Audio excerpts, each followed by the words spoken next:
as a good morning. We have to wish it as a morning only because we are not celebrating.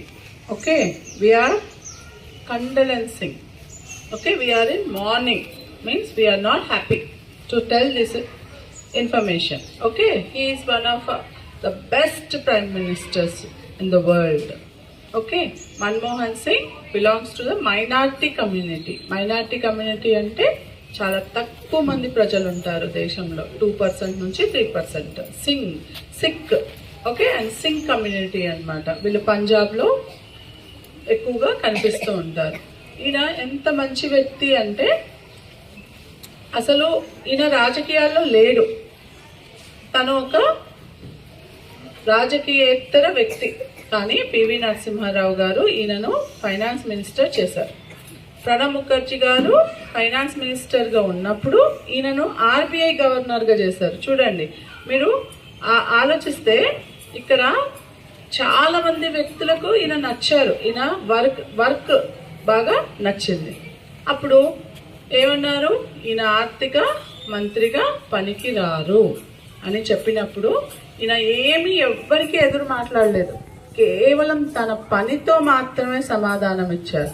మనల్ని ఎవరైనా ఏమన్నా అన్నారంటే మనం ఏం చేస్తాం, వాళ్ళకు గొడవ పడతాం. వెళ్ళి నువ్వు నన్ను ఎందుకన్నావు, ఇలా ఎందుకన్నావు, అలా ఎందుకన్నావు అని గొడవ పడతామా పడమా కదా. ఈయన అలా గొడవ పడలేదు, తన పనితోటి చూయించాడు.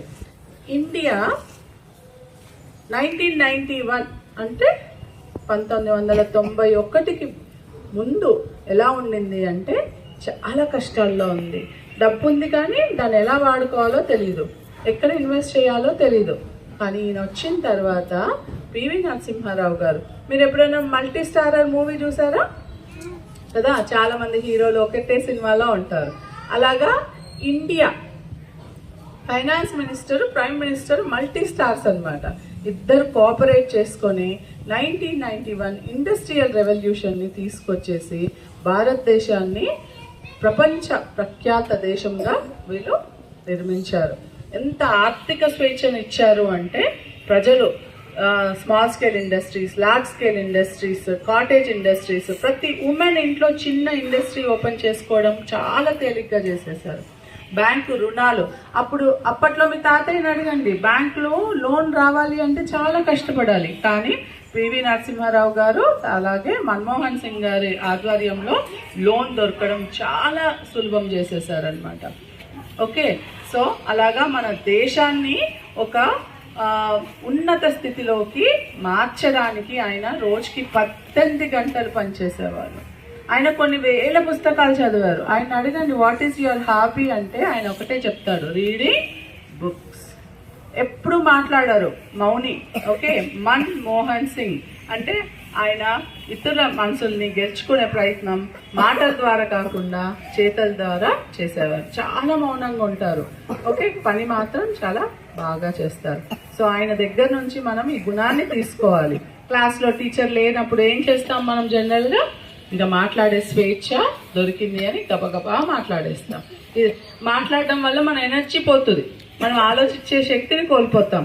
ఆ విషయాన్ని మనం మన్మోహన్ సింగ్ గారి నుంచి నేర్చుకుందాం. మీ మేడం చెప్పారు కదా, తెలుగు మేడం, ఆయన అస్వస్థతతో గురై రాత్రి కనుమూశారు కదా. అంత గొప్ప వ్యక్తి. ఈరోజు మనం అన్ని కష్టాలు అనుభవించవచ్చట, ఆర్థిక కష్టాలు మాత్రం అనుభవించలేము కదా. ఎందుకంటే డబ్బు ఉంటే అన్నీ కొనవచ్చు కదా, అన్నీ ఉంటే డబ్బును మాత్రం తీసుకురాలి. సో ఆ సూత్రాన్ని ఆయన నమ్మి తన దేశ ప్రజలకు అందరికీ కూడా మంచి ఆర్థిక స్వేచ్ఛను మనకు బహుమతిగా ఇచ్చాడు. మనకి ఎవరైనా గిఫ్ట్ ఇస్తే మర్చిపోతామా వాళ్ళను? మర్చిపోకూడదు.